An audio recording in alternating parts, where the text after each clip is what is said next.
Hello, this is Anna from BIMobject, and today I introduce you the BIMobject made by OLI, specialized in the hydraulic systems.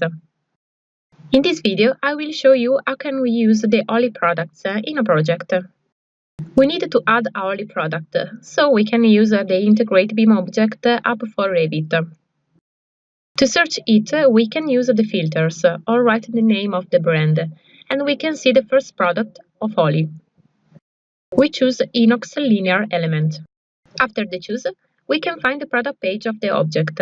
In this page, we find some data, pictures, descriptions, and links for OLI website for further information of this product.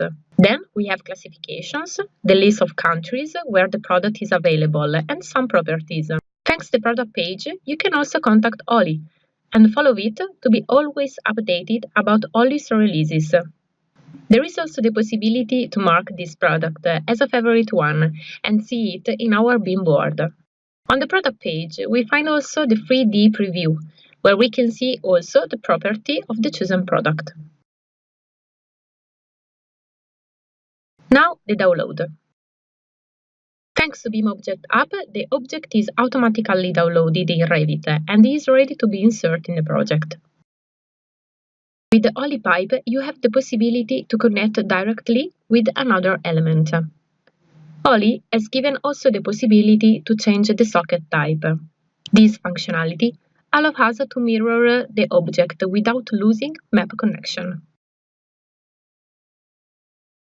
The type property data shows the information available for this product, such as the material, and we can find also the links for the website and the specifications. We can also change the level of the detail and to see the object with symbols. Now we add another OLI product, the anti-wind cap. In the same way as before, we connect this element with the pipe. Thanks to BIMobject app, we can always check the update of the product.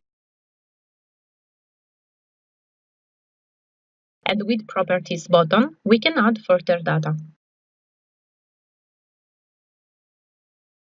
Now we are preparing for 3D visualization. We use the realistic graphic and insert the crop view. Thanks to the property of the material, we can see a realistic effect of steel. Thanks for watching this video and follow us on BIMobject.com.